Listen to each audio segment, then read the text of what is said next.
Ici Vanessa Ross. Cette semaine à l'émission, nous recevons la Ville de Laval pour parler de la semaine de relâche. La Société Alzheimer de Laval nous invite à leur levée de fonds. Ensuite, les bibliothèques de Laval pour un programme Lire et faire lire. Aussi la Société littéraire de Laval qui vient nous parler de leur dernier micro ouvert.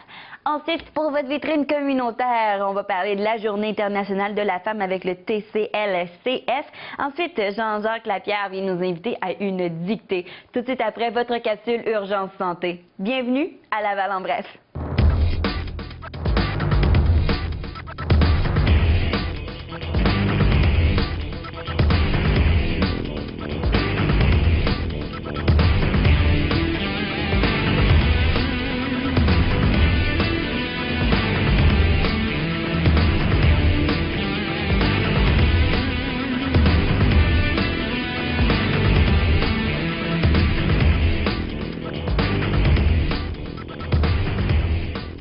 Si vous regardez l'émission en ce moment, vous êtes soit en préparatif pour votre semaine de relâche ou bien en plein dedans. Alors avec moi, Sylvain Noël de la Ville de Laval, bienvenue. Merci beaucoup.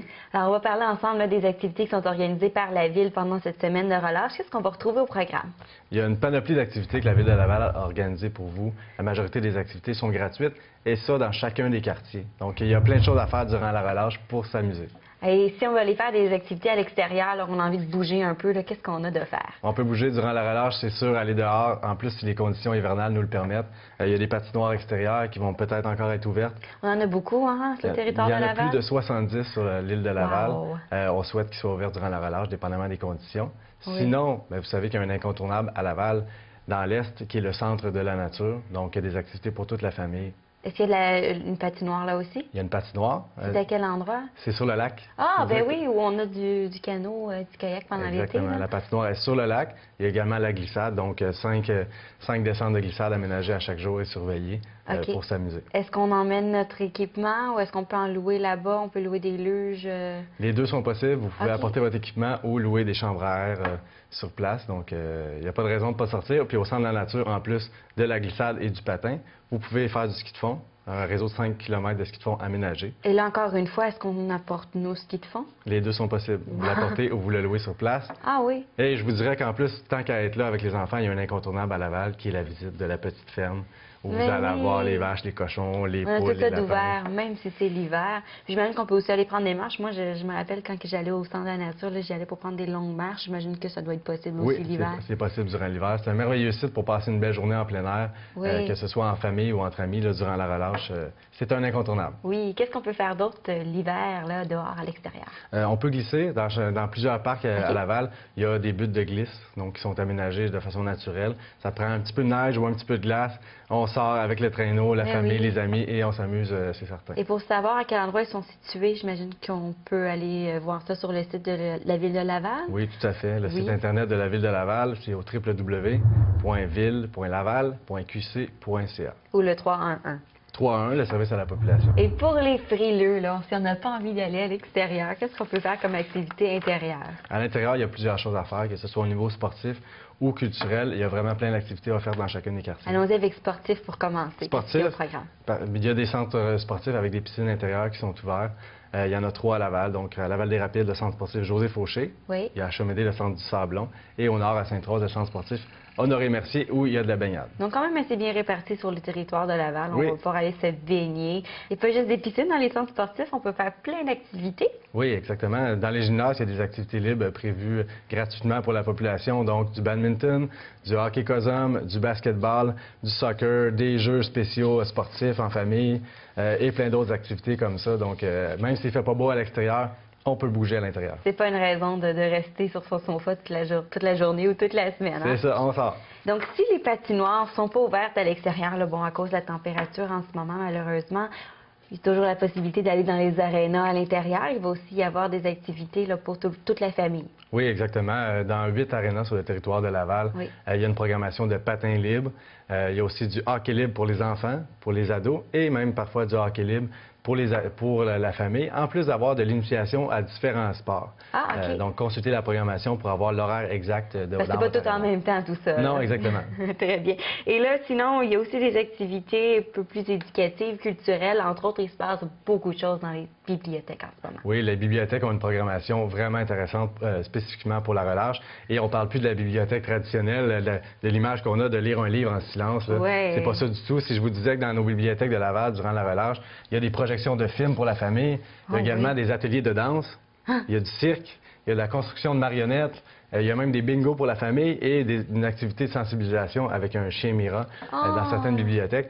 Donc, les bibliothèques ont vraiment une belle programmation pour la famille. Et on en a beaucoup de bibliothèques sur le territoire? Il y a 9 bibliothèques. 9 bibliothèques. Donc, assurément, une proche de chez vous ou dans votre quartier. Ah, c'est sûr qu'il y a plein d'activités de partout. Aussi, il y a quelque chose pour les petits scientifiques. Oui, pour les scientifiques à Laval seront bien servis, entre autres au Cosmodome de Laval, où il y a une nouvelle exposition depuis la mi-décembre. Oui, avez-vous la chance d'aller voir ça? Non, j'aimerais beaucoup l'essayer durant la relâche. C'est 3 missions éducatives de 60 minutes chacune. Ah, ça me fascinait quand j'étais petite et que j'allais au Cosmodome. Ils ont même, le Cosmodome, en plus de l'exposition, un camp spatial scientifique, pardon. Toute la semaine? Oui, toute la semaine de relâche. D'accord. En plus, pour les scientifiques, si vous me permettez, il y a le centre d'interprétation de l'eau qui est à Sainte-Rose aussi, où il y a une exposition qui se nomme le chemin de l'eau, de la rivière à la rivière. En plus d'avoir un camp spécial qui s'appelle Laval Scientastique. Ah, c'est bien. On a aussi le musée Armand Frappier pour les scientifiques. Oui, exactement, le musée Armand Frappier, qui est toujours une sortie réussie, Beaucoup à la fois d'activités. éducative et amusante pour les enfants. Oui, puis c'est pas juste la semaine de relâche, on a les activités le samedi aussi, donc toujours. Passons de la science à la culture. Ah, bien, à Laval, vous savez, en plus d'avoir des activités culturelles dans différents camps de jour ou activités avec des organismes, il y a un spectacle spécifique pour la relâche qui se nomme Burletta. C'est un spectacle de cirque avec des clowns à la Maison des Arts, spécialement pour les enfants de 5 à 12 ans. Wow! Là, vous m'avez parlé des activités offertes par certains organismes. Oui, je vous invite, si vous ne savez pas quoi faire, vous cherchez où sortir dans votre quartier. La ville de Laval soutient une douzaine de partenaires à la grandeur de l'île pour des activités spéciales, que ce soit des activités culturelles, des sorties à la cabane à sucre, des sports. Donc, il y en a 12 à la grandeur de l'île. C'est une bonne idée, la cabane à sucre pendant la semaine de relâche, j'adore ça. Alors là, on a vraiment l'embarras du choix, là, énormément d'activités offertes par la ville de Laval. Merci beaucoup. Si on désire avoir plus d'informations, on peut faire ça sur le site de la Ville de Laval? Oui, tout à fait. Sur le site de la Ville, c'est le www.ville.laval.qc.ca. Et ça va se retrouver sous quel onglet? Vous allez dans l'onglet Vie communautaire, dans la section relâche scolaire, mais également à la une, lorsque vous arriverez sur le site de la Ville, il devrait y avoir un onglet relâche scolaire. Une section là, juste pour la relâche scolaire. Alors, on va vous en souhaiter une très belle à la maison et à vous aussi. Merci beaucoup. Bonne journée. Présentement avec moi, Michèle Bolduc de la Société Alzheimer de Laval. Bonjour et bienvenue. Bonjour, merci beaucoup de m'accueillir. Ça va bien? Ça va très bien. Ça fait un petit moment qu'on s'est vus. Oui. Il y a eu des choses qui se sont passées dernièrement avec la Société d'Alzheimer. Entre autres, vous avez eu une belle conférence dernièrement. Comment ça s'est passé? Ah, ça a été merveilleux. Oui. Ça a été vraiment, même au-delà de nos espérances. On voulait faire salle comble. On a fait salle comble. Donc, il y avait plus de 355 personnes qui se sont présentées. Et ça, c'est un petit peu de notre tristesse. Il y a des gens qu'on a dû retourner même à la maison, faute de place. Donc, ça a été vraiment, ça répondait à un très, très grand besoin. Et on est vraiment fiers là, du résultat, c'est sûr. C'était une conférence avec le docteur Jude Poirier, qui est un spécialiste là, pour l'Alzheimer. Oui, c'est une sommité internationale. En fait, le docteur Poirier, qui est notamment co-auteur du livre « La maladie d'Alzheimer, le guide ». Donc, il était très attendu, autant de la part des proches aidants, bien sûr, mais également des intervenants sociaux, du milieu médical, paramédical.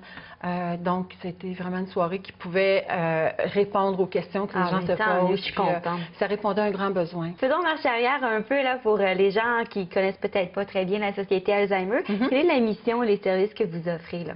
Oui, bien, en fait, la mission de la Société Alzheimer Laval, c'est notamment d'accompagner, de soutenir, d'informer les personnes atteintes, leurs proches et la population en général sur la maladie Alzheimer. C'est acheminer également aux bonnes ressources, le cas échéant. C'est également aussi de former la population, former les intervenants.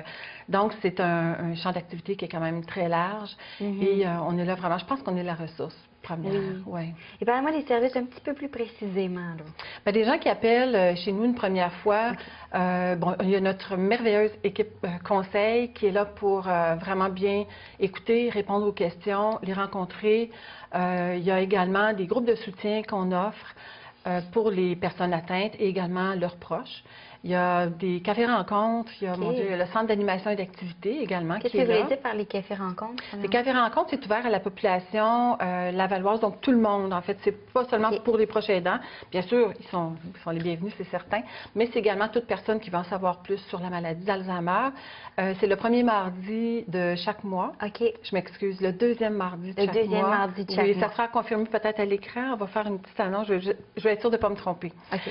Et puis, c'est seulement 5 par personne. Donc, ça vaut vraiment la peine de Ben venir oui. puis de surveiller dans le courrier Laval, notamment. Là, OK. on annonce les cafés-rencontres. Super. Continuons avec les activités aussi. Oui, bien, en fait, là, il y a la marche de la mémoire qui s'en vient. Donc, Oui. c'est le 27 mai. Ça, c'est Le 27 mai 2012, ça s'en vient à grands pas, c'est le cas de le dire. Une fois par année. Une fois par année, la Société Alzheimer Laval est l'instigatrice de la marche au D'accord. Québec. Donc, Wow. oui, on est les Ça a commencé premiers. à Laval. Ça a commencé à Laval Youpi! par une personne qu'on adore, qui est M. Brabant. OK. Et M. Brabant, à un moment donné, a parlé avec notre ancienne directrice générale. Il a dit, regarde, il faut descendre dans la rue. Il faut en parler de l'Alzheimer plus que ça. C'est Oui. extrêmement important. Il faut sensibiliser. Donc, est née la première marche dans la mémoire qui ensuite a été reprise à travers le Québec. Et donc, nous, c'est notre 7e. À travers le Québec, c'est la 6e. La 6e. À travers le Québec, oui. Et comment ça se passe habituellement? là, L'année passée, entre autres, ça a bien été? Ça a été, en fait, on était heureux des résultats, compte tenu du fait qu'il y a eu une très, très mauvaise température. Dame Nature Ah était oui. vraiment pas là. Elle n'est pas venue marcher. Vraiment pas. Donc, c'est dommage, mais on est certain que cette année...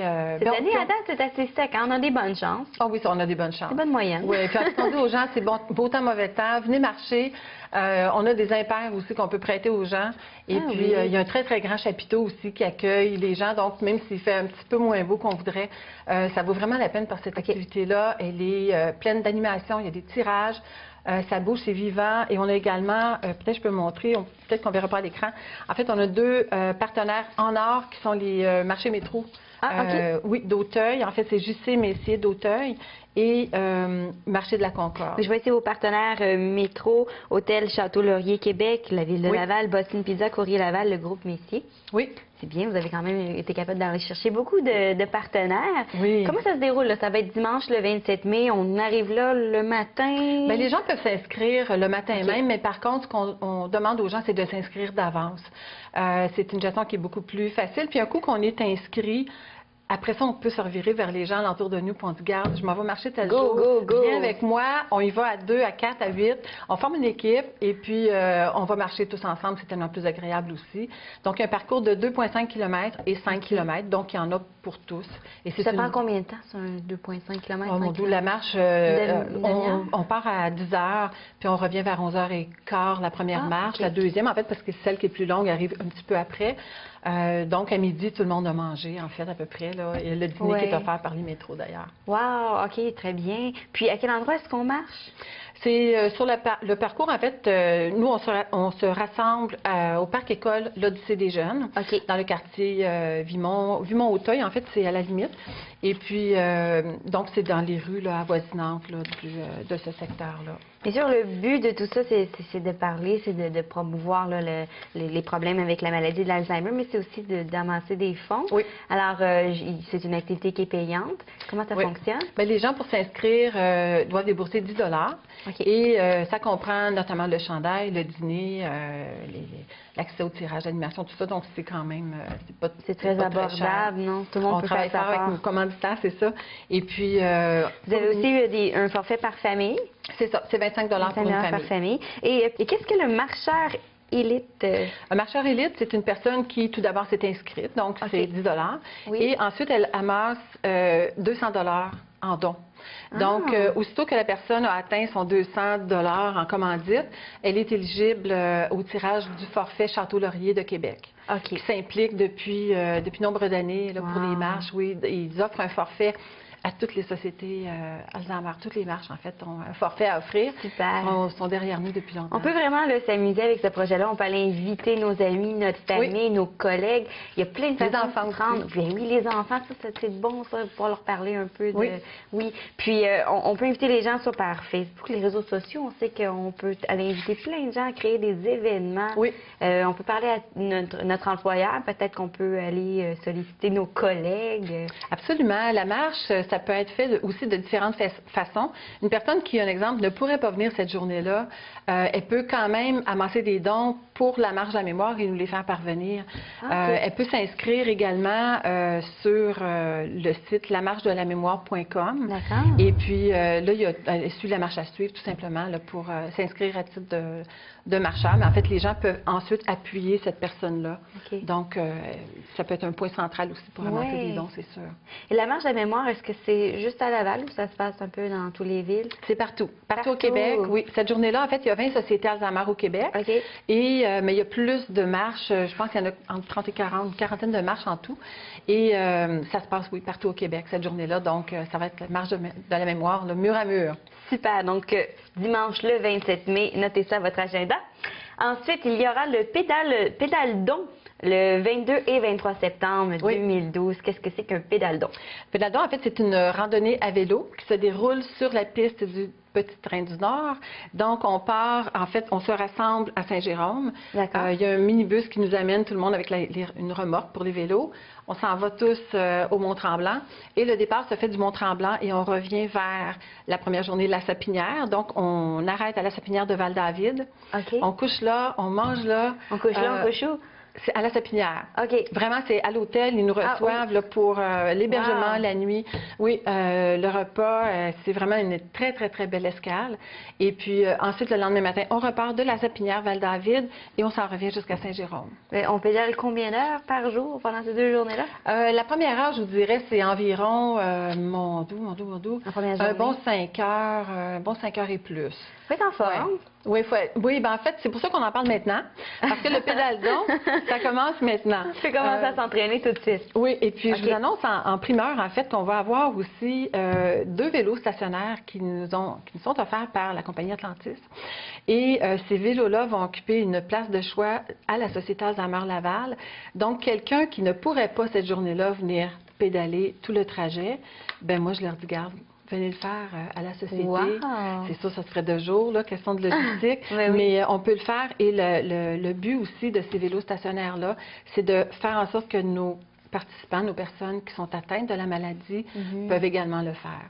Oui. Ça, c'est important pour nous. Que toute personne qui veut faire le pédale-don puisse le faire, amasser des fonds, en parler autour d'eux, sensibiliser beaucoup. Oui. Et puis, donc voilà. Ça, Donc, la première journée, on marche 5 heures.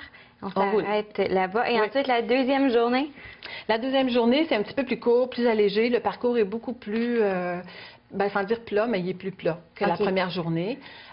Donc, c'est allégé. Ça fait du bien. C'est moins difficile. C'est moins difficile. Là, on retourne à Saint-Jérôme. Oui. OK, d'accord. Le même point de départ. En fait, on retourne au même point. Donc, les voitures sont stationnées tous au même endroit, tout ça. Donc, encore un 5 heures à peu près? Oh, moins que ça. Moins? Oui, c'est, je vous dirais peut-être 4 heures, mais 4 heures de façon beaucoup plus allégée. On peut le faire ça ici en famille, on peut le faire entre amis, entre collègues, mais il faut avancer 1 000 $ en commandite. Oui. Qu'est-ce qu'on veut dire par ça? Ça veut dire que toute personne qui veut s'inscrire, s'inscrit, communique avec nous, bien sûr, et ensuite, nous, on peut leur fournir une lettre d'autorisation à solliciter. Ah. Ce qui fait qu'ensuite, un exemple, si vous me dites, je m'inscris... Je dis pas ça parce que je suis en train de faire l'émission, mais vraiment, là, le mois de septembre, c'est un moment idéal pour moi. Puis j'adore faire du vélo, donc moi, j'embarque. Bienvenue. Bienvenue. Ça va nous faire vraiment plaisir. Ça va être vraiment génial. plaisir. Donc, justement, on va prendre un cas peut-être concret. En fait, Oui. donc, tu pars avec ta lettre de sollicitation et Oui. tu interpelles les gens autour de toi. Il y a bien des entreprises qui aiment avoir justement une preuve comme quoi la personne peut solliciter. Oui. Donc, à ce moment-là, tout simplement lui fournir une photocopie. Mettons que c'est une entreprise, elle fait un don par chèque ou Visa, Mastercard, elle peut communiquer avec nous. On À la prend le don. société. Oui, et puis les dons comme ça entrent et nous, on tient au courant à mesure les cyclistes avec leur levée de fonds. On est rendu. Et ça va habituellement vraiment très bien. C'est pas difficile à amasser 1 000 $? C'est beaucoup plus facile qu'on pense parce que OK. sur le coup, 1 000 $, ça peut faire peur. Oui, c'est... Oui, on dit 1 000 $, je vais être capable. Si je suis pas capable, qu'est-ce qui arrive? Et c'est pour ça aussi qu'on en parle d'avance parce qu'on dit aux gens, en vous prenant maintenant, ça va encore aller plus facilement, c'est sûr. Tout l'été. Et les gens sont très généreux. Okay. Très, très généreux. Ils sont impressionnés de voir que quelqu'un va pédaler pour la maladie, pour sensibiliser à la maladie d'Alzheimer. Et ils sont très généreux. La population est vieillissante, là. Puis... Oui, à Laval, maintenant, on compte plus de 5000 personnes qui sont atteintes de la maladie. C'est beaucoup. Et on entre vraiment dans les années où les baby boomers entrent vraiment dans les années critiques. Là. Il y a beaucoup de gens qui arrivent là, dans cette génération-là qui ça a fait un gros boom un moment dans ces années-là. Oui. Donc, les gens là, s'en vont vers cette période-là. Donc, oui, c'est très alarmant. Oui, bien, c'est alarmant. Oui.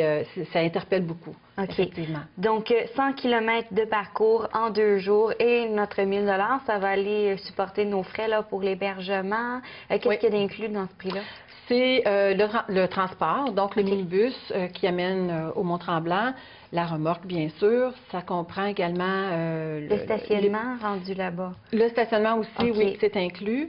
Ensuite, l'hébergement, le repas à la Sapinière, le cocktail aussi. C'est une belle fête, ça. Mais oui. Donc, ça comprend tout ça, oui. Une boîte à lunch aussi. Oui, le lendemain matin. Qu'est-ce qu'on doit apporter dans un événement comme ça avec nous? Bien, je vous dirais d'avoir son vélo qui est en ordre. Ça, c'est évidemment très important. Puis on le mentionne parce que c'est pas toujours le cas. Des fois, les gens surévaluent un peu leur vélo.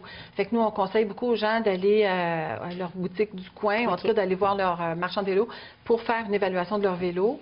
Ensuite, d'être prêt. C'est sûr que nous, on a le matériel aussi pour seconder les gens, si jamais il y a une crevaison, tout ça. Mais on dit aux gens quand même, amenez vos choses, c'est important. Un sac à dos très léger, pas trop manger, c'est important. Oui. Parce qu'un gros repas, c'est sûr qu'ensuite, surtout le samedi, là, les gens arrêtent à un moment donné pour dîner et s'ils mangent trop, ensuite, ça devient encore plus difficile. Donc, mais ça se fait quand même bien, on ne va pas alarmer les gens, ça se fait très bien. La marche de la mémoire, on peut y aller avec nos enfants. Oui. Le pédale-don, est-ce que c'est la même chose? Le pédale-don, je vous dirais peut-être, non pas pour les jeunes enfants. Oui. Ça serait vraiment plus difficile pour eux. Vraiment plus difficile. La piste aussi, bien, il y a quand même... On est dans les montagnes, on est dans le nord, donc on parle de Mont-Tremblant. C'est sûr que, puis de temps en temps, il y a des traverses de rue.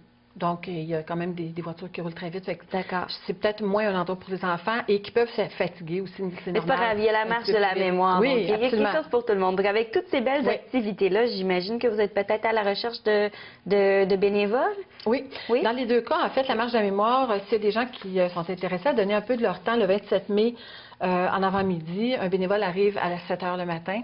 Donc, il y a moyen là, de leur trouver un petit peu de travail parce que ça demande énormément de bénévoles cette journée-là. On parle d'environ 75 bénévoles d'impliqués. Oh, wow. Oui, donc les gens peuvent communiquer avec nous.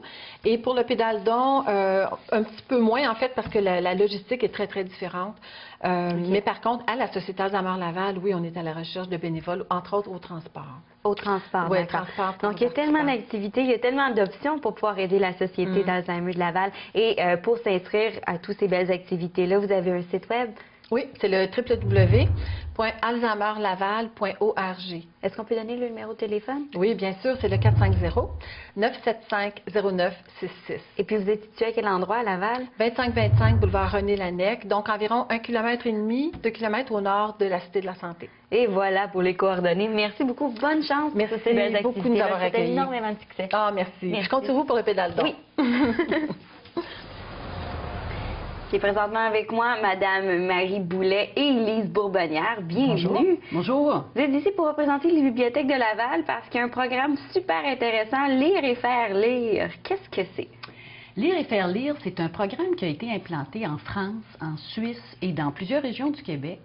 Puis son cofondateur, c'est l'écrivain bien connu Alexandre Jardin. D'accord. La formule du programme est toute simple. Ce sont des bénévoles de 50 ans et plus qui rencontrent des petits groupes de 2 à 5 enfants qui ont entre 4 et 8 ans. Dans une démarche axée sur le plaisir de la lecture et de la rencontre entre les générations. Fait que le mot à retenir de ce programme-là, c'est le mot plaisir. Parce que de cette façon-là, l'enfant développe une attitude positive face à la lecture. Oui, c'est important. C'est important, puis on connaît ses bienfaits sur l'estime de soi, évidemment, puis la réussite scolaire. Oui. Puis un petit mot juste pour ajouter que les rencontres se font dans les écoles. Ça peut être pendant les heures de classe, sur les heures de dîner ou pendant les les heures du service de garde. Mais ça peut se faire aussi en bibliothèque. La classe se rend sur place.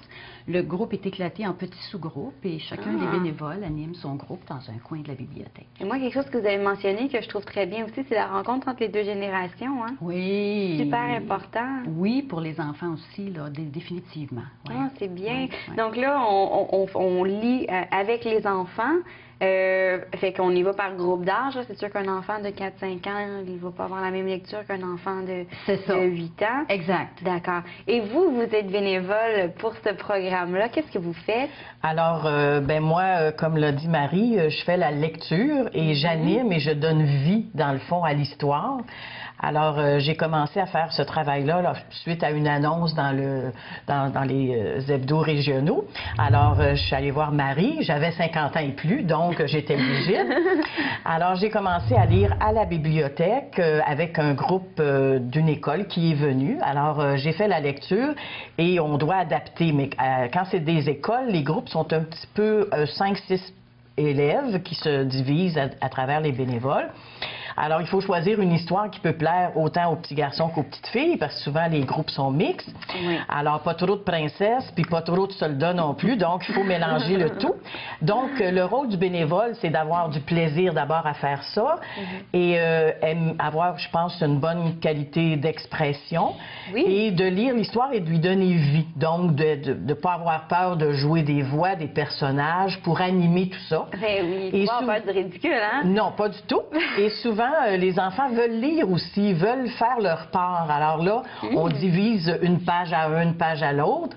Et là, ben, c'est sûr que ça donne la chance à chacun de s'exprimer.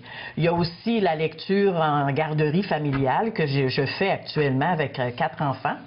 Alors ça, c'est une autre dynamique. Alors là, c'est le temps de la lecture. Alors, ils m'ont baptisé Madame Livre. Alors, quand j'arrive, là, ils sont contents, ils s'assoient par terre et puis là, je leur lis des histoires et les enfants sont très curieux. Mais ce qui est intéressant aussi, c'est de voir tout ce qui se passe autour de la lecture, parce que chacun des enfants n'a pas la même habilité à lire. Donc, ça leur apprend aussi la différence, la tolérance, et il faut gérer ça. Parce qu'entre enfants, ils peuvent des fois dire « Ah, ben pas elle, c'est trop long, elle lit pas bien. » Alors, il faut gérer ces choses-là pour que chacun s'accepte tel qu'il est. Donc, mais tout ça sans faire de morale et de discipline, on s'entend. Oui. Mais c'est de passer aussi ce message-là, que chacun a son rythme. Lire entre les lignes. Oui, c'est en plein ça, tu as la bonne expression. Alors, c'est agréable et c'est le travail que je fais aussi. Et on le fait au service de garde. Ça fait combien de temps que vous le faites? Quelques années maintenant, 2-3 ans. Qu'est-ce qui vous a intéressé au début, lorsque vous avez vu l'annonce, là, vous vous dites, ah, ça c'est pour moi? Ben moi, je faisais du bénévolat depuis toujours, surtout avec des personnes handicapées, des personnes dans les résidences et tout ça. Et j'avais le goût un peu de rafraîchir l'aspect bénévolat. Parce que des fois, dans ces situations-là, les personnes malades, handicapées, des difficultés, c'est une chose. Et j'avais le goût d'aérer mon bénévolat. Donc, je suis allée vers les enfants. Et je trouvais ça frais. Et les enfants, c'est pur, c'est là. Hein? C'est tout d'un morceau. Puis ça dit ce que ça pense. Et ça s'exprime beaucoup, les enfants d'aujourd'hui. Donc, faut gérer ça aussi. Il y en a qui veulent parler de tout ce qui leur est arrivé comme aventure. Pareil comme la princesse ou pareil. Tu as toutes sortes d'enfants. Alors, faut gérer ça.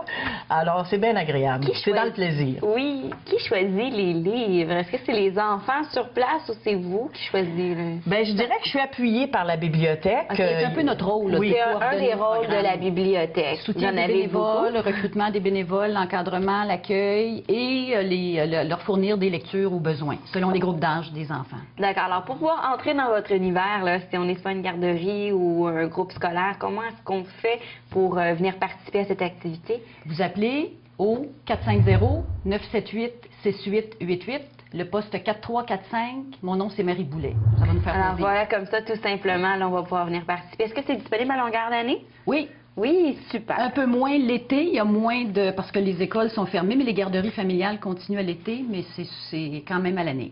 Bien, super. Je suis bien contente d'avoir fait votre connaissance. Ça nous a fait plaisir. Merci votre beau travail. Merci beaucoup. Merci à vous. Et à bientôt, les enfants.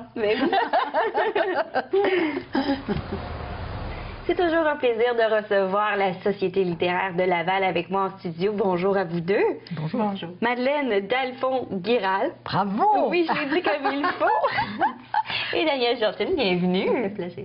Aujourd'hui, on va vraiment se concentrer sur un événement qui s'en vient, là, votre table ronde. Parlez-moi un peu. Bon, d'abord, la date, ça c'est important, c'est le 6 mars. Bientôt. À la veille du printemps. D'accord. Alors, depuis quelques années, en fait, ce sera la 4e table ronde qu'on présente, à l'occasion du lancement du numéro de la revue Brève, on accompagne toujours ce lancement d'un événement qui touche de près, de très près, la littérature. Alors, la table ronde de cette année touche les droits d'auteur, touche tout ce qui a à voir avec la liberté d'expression. Oui. On a donc 2 invités, dont un est très connu, qui s'appelle Claude Robinson, et l'autre est connu dans son milieu. Il va sûrement finir par être très connu aussi, qui s'appelle Alain Deneau. Alors, ces 2 personnes vont un peu commencer la discussion à la table ronde. Oui, Ça va être exactement, ça va être un échange. Moi, comme animatrice, je vais être un peu quelqu'un qui va faciliter.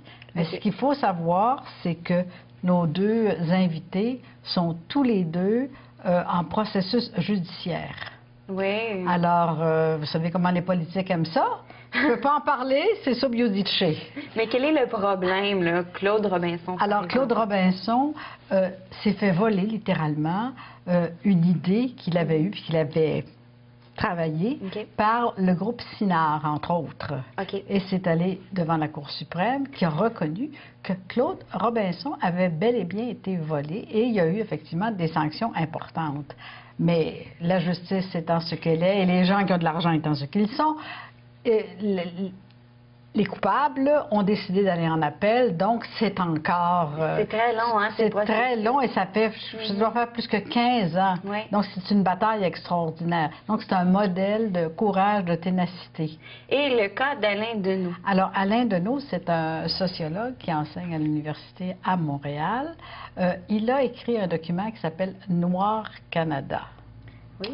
Et le pauvre document, le pauvre livre n'a pas eu le temps d'avoir de la lumière sur lui parce qu'il a eu droit à une poursuite de Barracks and Gold, qui est une minière, qui est allée devant la cour, qui a dit on retire ce livre-là D'accord. des tablettes. Et ce qui a été fait.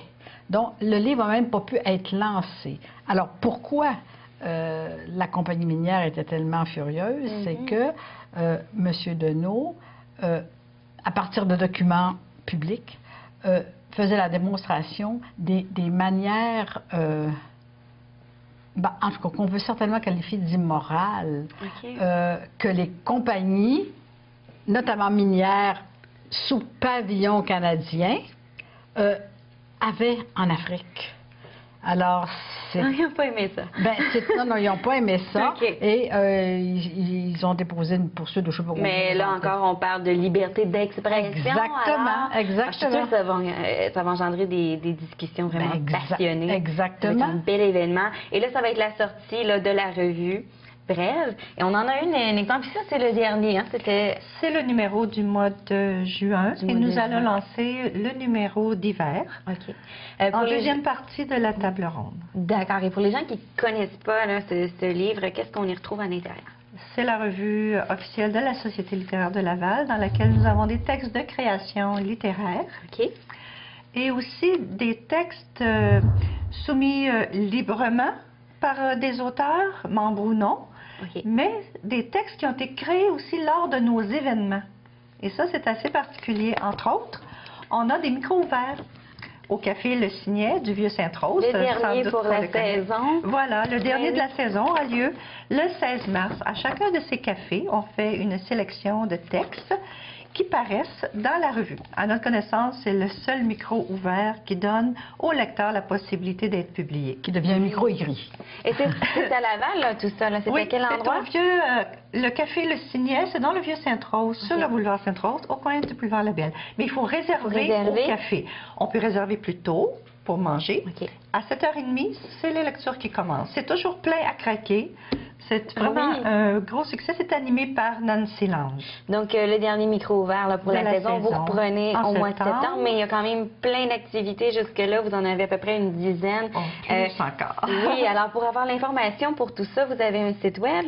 Nous avons un site web et nous voyons sur la page d'accueil, entre autres, les prochains événements. D'accord. On va comme ça fêter la Journée mondiale de la poésie.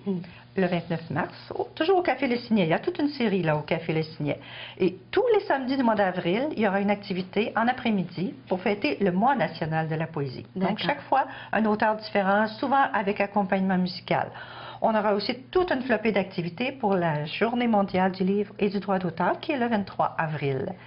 Et le 2 mai, Grand Café littéraire, le dernier de la saison, avec la romancière très connue Catherine Mavrikakis, que sans doute Mme Guéral sera un plaisir d'animer. Ben oui. Les choses vous n'avez pas le choix, là, maintenant. Ben, je vous remercie beaucoup à vous deux. On va vous souhaiter énormément de succès dans ces activités. Ça semble vraiment très intéressant. Donc, un appel à tous pour aller participer à ça. Merci beaucoup. On vous attend, Vanessa. Ben oui, bien sûr. Oui, au plaisir. Ne bougez pas, tout de suite après la pause, votre vitrine communautaire.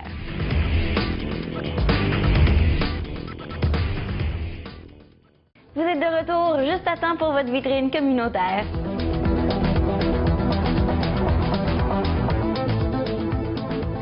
Vous savez, la Journée internationale de la femme arrive à grands pas très bientôt. Alors, j'ai avec moi en studio l'organisme, en fait, la table de concertation de Laval en conditions féminines. Alors, j'ai Véronique Pajot et Mélanie Saroino. Bienvenue les filles. Merci. Merci d'être là. Alors, on va commencer par se donner une petite idée de qu'est-ce que c'est que la table de concertation.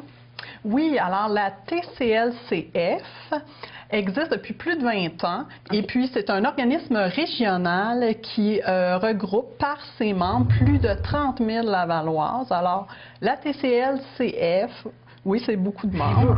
Oui, la TCLCF, donc, s'occupe de l'amélioration des conditions de vie des femmes, tant au niveau social, économique. Et plus concrètement, qu'est-ce que ça veut dire? S'occuper de la condition des femmes. Donc, on s'occupe de l'amélioration, par exemple, en termes de sécurité alimentaire, au niveau de la lutte aux stéréotypes sexistes, au niveau des femmes handicapées. Vous êtes vraiment une ressource là, clé là, pour les femmes si jamais il y a un problème là, avec ça. Tout à fait. Et là, il s'en vient quelque chose de spécial. Il y a un spectacle, on va en parler bientôt, mais avant, il y a un lancement d'une vitrine web. Qu'est-ce que c'est? Bien, tout d'abord, j'aimerais parler un peu de ce qui nous a mené à la création de cette vitrine web. C'est que, bon, la table en concertation a toujours été préoccupée par la représentativité des femmes dans les lieux de pouvoir et dans la vie politique. Okay. Et on se rend compte que, bon, la parité semble atteinte, on voit les chiffres, mais en réalité, c'est pas une parité qui est vraiment juste. Et en 2003, la TCLCF a mené une étude qui s'appelle Citoyenne d'influence, qui a pu démontrer certains constats, entre autres que les femmes qui étaient au pouvoir à Laval étaient surtout des femmes de 50 ans plus, qui avaient des enfants qui étaient plus à la maison et qui avaient un niveau économique, social plus élevé. Alors, il n'y avait pas une bonne représentativité vraiment des différentes femmes de Laval. Aussi que les femmes, elles ne croyaient pas très bien à elles, leur capacité de leadership et leurs compétences par rapport à tout ce qui était politique et pouvoir, mais aussi qu'elles faisaient face à des contraintes. Alors, la conciliation travail-famille qui ne les libérait pas assez, pour créer des réseaux informels qui sont très, très importants dans la vie politique, mais aussi d'ordre économique, ne pouvaient pas payer pour la gardienne quand il y avait des rencontres et tout ça. Alors, de là est né un besoin de faire un réseau de femmes et des formations qu'on a faites qui sont Femmes et démocratie. Puis ces formations-là ont eu tellement de succès qu'on a commencé à former nous-mêmes nos formatrices. Et après plusieurs formations, il y a eu un besoin de la part des participantes, comme quoi qui voulaient continuer le lien entre elles, de pousser un peu. Et de là est né le réseau des femmes de la table de concertation. Wow. Et là, on a décidé, après 5 ans d'existence, de les doter d'un nouveau nom, alors qui va s'appeler Lavalloise d'influence, mais aussi d'une vitrine web qui va servir de portail pour toutes les informations qui les concernent et à titre informatif, et aussi d'un nouveau logo qu'on va dévoiler lors du lancement. Alors, la vitrine web, c'est pour ça, c'est vraiment pour donner une plateforme pour ce réseau de femmes. Wow, c'est vraiment bien. Quelle bonne idée. Oui, on est très excités. Qu'est-ce qui va se passer pendant le lancement? Au lancement, ben là, on vous réserve des surprises, alors on ne peut pas tout dévoiler. Mais ce qu'on peut vous dire, c'est qu'on a Nicole Demers, l'ex-députée du Bloc québécois, qui est notre présidente d'honneur. Alors, on est très, très honorés de l'avoir avec nous. Alors, elle va être là lors de la soirée du lancement. Il va aussi y avoir un cocktail et le lancement officiel de cette vitrine web. Alors, c'est vraiment un portail web qui va servir... comme j'ai dit. Oui. Et là, qui peut participer à cet événement-là? Est-ce que c'est vos membres? Les membres, mais le public en général. Ça s'adresse particulièrement, aux femmes qui désirent s'impliquer au sein d'instances décisionnelles, alors les lieux de pouvoir, les lieux stratégiques, ou qui désirent s'impliquer en politique, ou simplement qui désirent en savoir plus, mais aussi aux entreprises qui cherchent des femmes à siéger sur leur conseil d'administration, leur comité exécutif, et aussi aux partis politiques alors, et les partenaires socio-économiques. C'est une bonne idée pour... moi, j'ai beaucoup d'amis qui sont étudiantes. Il y en a qui sont étudiantes dans ce domaine-là, donc ça peut être une bonne idée pour eux aussi. Oui. Et en fait, pour vos amis, justement, une grande partie de notre vitrine web, c'est une banque de candidates. Alors là, on peut s'inscrire. Si on est intéressé à siéger sur une instance décisionnelle, alors un lieu de pouvoir, ou s'impliquer en politique, on peut remplir un formulaire. Et les entreprises ou les organisations ou les partis politiques qui désirent avoir plus de femmes parmi leurs... venir repêcher à partir... Voilà, exactement. Alors, même lors du lancement, on va avoir des formulaires sur place et les femmes vont pouvoir s'inscrire, ainsi que les entreprises et autres. Alors, on espère recruter beaucoup de personnes. Bien, je vous le souhaite, c'est génial. Ça, il y a un spectacle qui s'en vient là, en honneur de la Journée internationale de la femme. Donc, le 13 mars, un beau spectacle. Qu'est-ce que vous nous réservez? Exactement. Donc, tout de suite, après le lancement de la vitrine virtuelle, dès 19h30, il va y avoir un spectacle pour souligner la Journée internationale des femmes. Depuis 2005, la TCLCF organise un événement pour inviter les Lavalloises à souligner la Journée internationale des femmes. Cette année, c'est le collectif Les Casseroles qui nous invite à un beau spectacle qui va s'intituler « Créature, une perspective des femmes en 2012 ». Ça va être un collage bien intéressant pour nous rappeler l'historique des luttes des femmes et puis pour nous montrer qu'en 2012, tout n'est pas encore gagné puis qu'il reste des luttes à faire. Donc, ça va être un beau spectacle qui va être précédé d'une première partie. Alors, on a l'honneur de recevoir Mme Zab Mabungu, qui est une danseuse africaine contemporaine de la compagnie de danse Nyata Nyata, qui va venir nous faire une ouverture de danse contemporaine africaine qui s'appelle Geste délibéré, qui se veut une ouverture à la réflexion sur le thème du 8 mars de cette année, qui est « Les femmes ont toutes les raisons de s'indigner, le féminisme est plus actuel que jamais ». Ça, c'est le thème cette année pour la Journée de la femme. Du 8 mars, exactement, proposé par le collectif 8 mars. Donc, à chaque année, il y a un thème que le collectif 8 mars. Génial. Donc, ces deux événements, c'est la même soirée, le 13 mars, donc un mardi soir. Pour participer, est-ce qu'il y a des frais pour venir participer au spectacle? Alors, pour le lancement de la vitrine, c'est gratuit, mais il faut s'inscrire. Il y a un nombre de places quand même limité compte tenu de l'espace, parce que ça a lieu à la Maison des Arts de Laval, qui est située au 1395 boulevard de la Concorde-Ouest.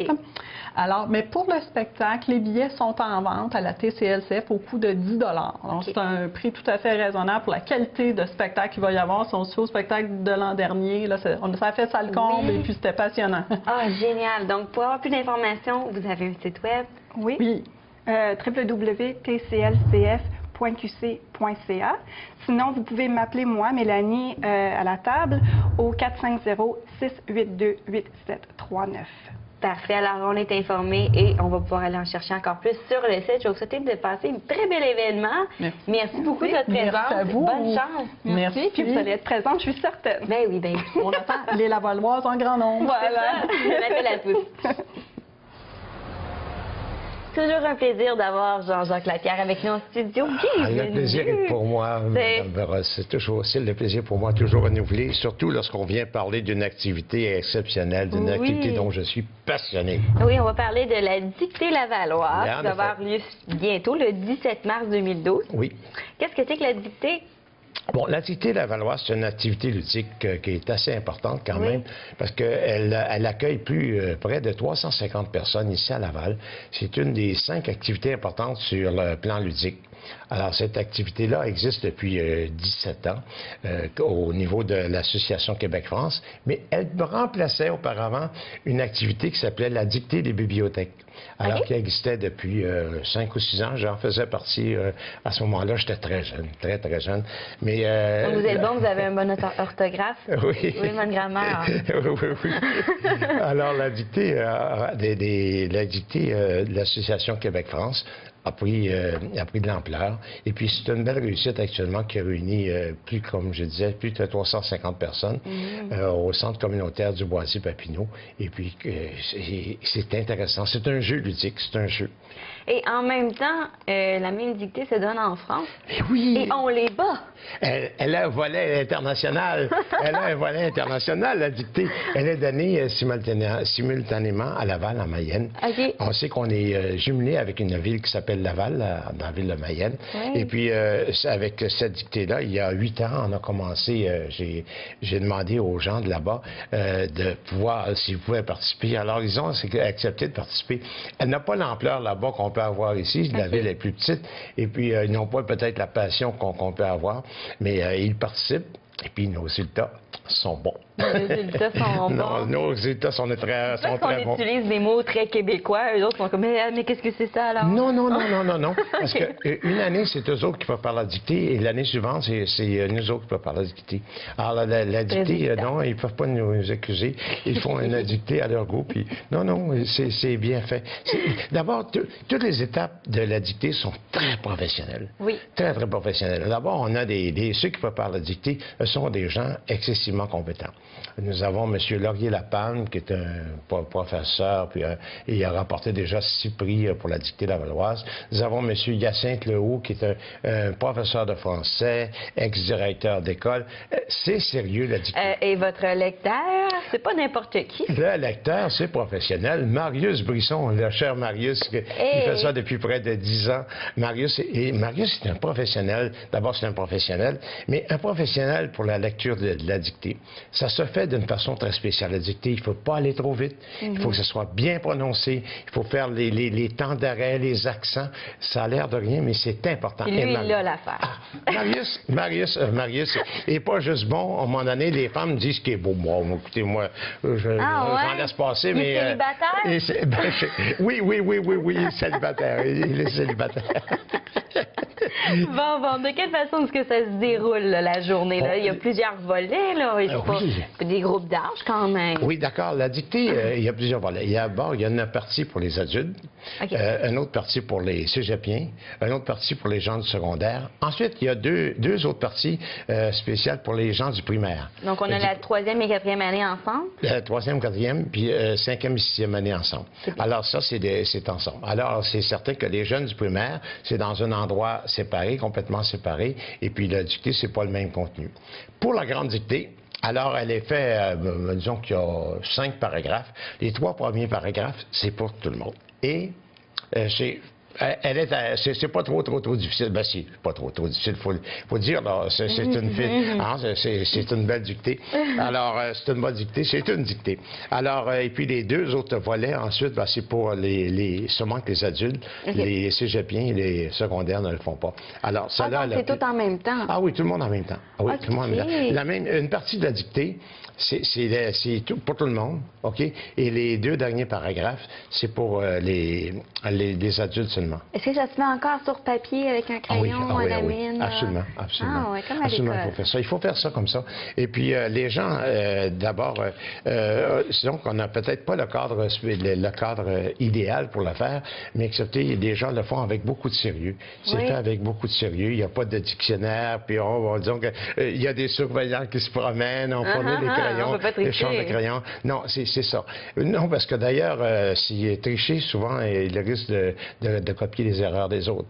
Parce que c'est pas si facile que ça, la dictée. Hein? C'est très bien dit. Donc, tout ça va avoir lieu sur le boulevard Saint-Martin, au 3235 boulevard Saint-Martin-Est à Laval, et le 17 mars 2012 à 13h. Il y a un frais d'inscription? Des frais d'inscription, oui, de 2 $ seulement. C'est une liqueur, ça, dans une machine distribuée. Écoutez, c'est pour rien, c'est simplement... Alors, mais c'est à 13 h, mais sortez, il est préférable de s'inscrire auparavant. Avant, vous allez voir apparaître au bas de la télévision le numéro de téléphone où s'inscrire. Oui, le 450-963-0747 ou 450-622-7817. On ne peut rien vous cacher, vous. Alors, disons que... Mais c'est préférable de s'inscrire avant, mais on peut s'inscrire sur les lieux. Mais arriver un petit peu avant quand même, parce qu'il y a beaucoup de monde qui arrive en même temps. Oui, OK. Mais moi, je sais pas si je pourrais être assez bonne pour faire ça, moi. Oui, vous êtes assez bonne. C'est un jeu. C'est un jeu. C'est un jeu, puis les résultats demeurent secrets. OK. Alors, les résultats demeurent secrets. Alors, ce qui arrive, c'est qu'on fait la dictée, et puis les résultats, vous les recevez. Sauf que les gagnants, les 5 gagnants adultes, puis les gagnants du secondaire, cégep et primaire, eux autres aussi, les résultats sont dits. Mais le restant, c'est secret. Parce qu'on peut gagner des prix? Des beaux prix. Des beaux prix. Des beaux livres. C'est très bien. Puis pour les jeunes, on a des prix en argent aussi. On a des commanditaires bien intéressants qui nous aident beaucoup. Nous avons le Club Richelieu. Nous avons ici M. Martinello, M. Ouimet, la maison Ouimet, M. Fréchette aussi. Les automobiles Fréchette, oui. d'accord. La librairie Fortin, M. Thibault de la librairie Fortin, qui nous donne de beaux cadeaux, vraiment des beaux cadeaux. Mais il faut aller plus loin, c'est que la dictée, il y a toute une atmosphère là-dedans. Il y a toute une atmosphère. Vous voyez les gens, comment ils prennent ça au sérieux. Puis lorsque la dictée est finie, après ça, on donne le corrigé. Là, c'est les discussions. C'est les discussions à savoir combien on a eu de fautes, puis des fois, il y a des interprétations qu'on peut avoir, des grosses discussions, puis c'est pas mal intéressant de voir quelle façon on peut se faire ça. Ben, très bien. Merci beaucoup à vous de nous avoir parlé de la dictée Lavalloire. C'est très intéressant. Il faut venir. Et vous allez participer, là? Moi, je ne participe pas. Moi, je surveille. Je vais aider les gens. Je fournis les crayons. Je fais les petits discours du début. Alors, tout de même, on va pouvoir vous croiser à l'événement. Oui, et puis, disons que je veux juste vous dire, c'est préparé par l'association, c'est une activité de l'association Québec-France, faite en collaboration avec les bibliothèques de Ville de Laval. C'est Guy Ménard qui est le président. C'est un type extraordinaire qui fait un très beau travail. Alors, je suis bien content d'être associé depuis. Je suis le plus ancien membre et non pas le plus vieux. Et non pas le plus vieux de la dictée. Alors, on est bien fiers de participer à cette activité. Alors, une fois, je vous remercie beaucoup. Merci beaucoup, Vanessa. À bientôt, j'espère. Oui, à bientôt. Merci. Allons maintenant regarder nos capsules Urgence Santé. On va pouvoir regarder ensemble les consignes de sécurité routière avec M. Benoît Garneau. Ça veut dire que je vais faire un petit tour d'ambulance.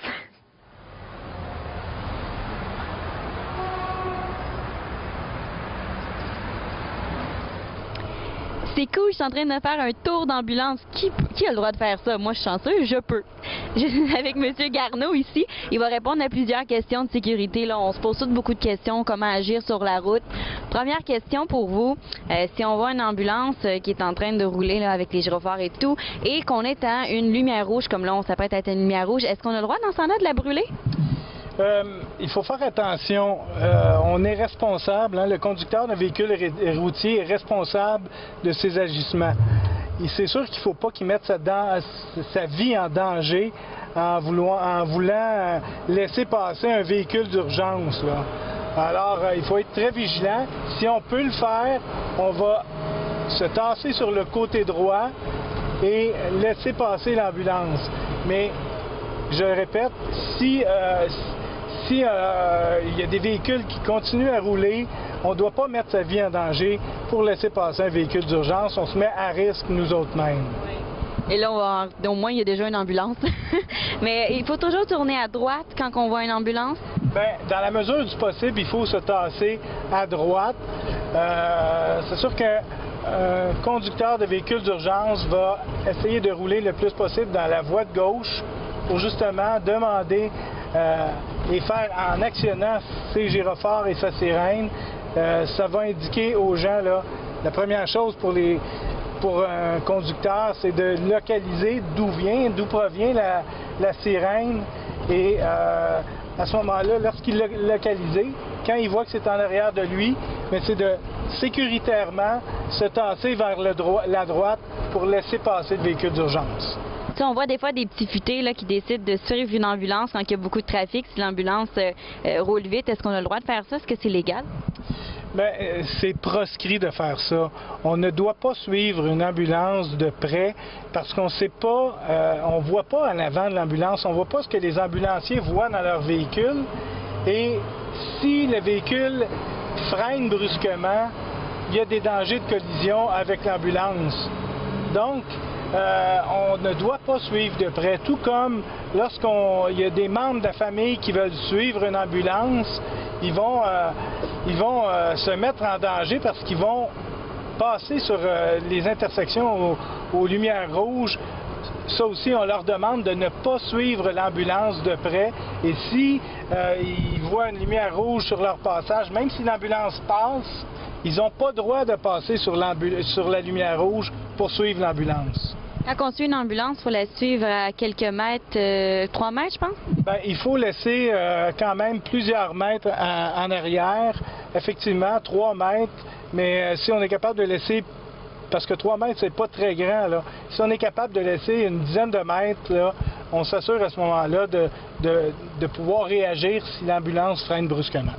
Ça doit vous arriver, par exemple, là, quand vous roulez très vite, d'avoir des accrochages avec des véhicules. À ce moment-là, qu'est-ce que vous faites? Vous arrêtez pas? Vous continuez pareil? Qu'est-ce qui se passe? Bien, ça dépend toujours de la situation. Quand on est en urgence, si on a un patient en arrière qu'on doit transporter d'urgence à l'hôpital, on va devoir arrêter tout de même, aller voir la condition des gens avec qui on a eu l'accident. Si on constate que les gens sont blessés, on va demander une ambulance pour venir en prendre charge, des patients. Si on s'en va, si on n'est pas en urgence, s'il n'y a pas d'urgence, à ce moment-là, on va faire comme tout le monde fait à peu près, c'est-à-dire qu'on va se tasser sur le côté et on va prendre le temps de remplir un constat amiable s'il n'y a pas de blessés. Mais si c'est quelque chose de vraiment, mettons qu'il y a une voiture stationnée puis que vous accrochez le miroir, puis il n'y a personne à l'intérieur, est-ce que vous arrêtez si vous êtes en urgence ou... Bien, on a des petites cartes qui existent ici qu'on peut donner, qu'on va laisser sur le pare-brise pour communiquer avec le module de sécurité routière à Urgence Santé. Merci beaucoup, M. Gardoum, de nous avoir informés sur toutes ces mesures de sécurité. Ça me fait plaisir. À la prochaine. À la prochaine. C'est ainsi que se termine cette émission de Laval en bref. Merci à nos collaborateurs à la Ville de Laval, bien sûr nos invités. Si vous désirez soumettre vos commentaires, suggestions, le tout est possible soit au 450-973-8005 ou bien par courriel info@tvrl.ca. Alors c'était Vanessa Ross qui vous souhaite de passer une très belle semaine et on se retrouve une prochaine fois pour un autre Laval en bref.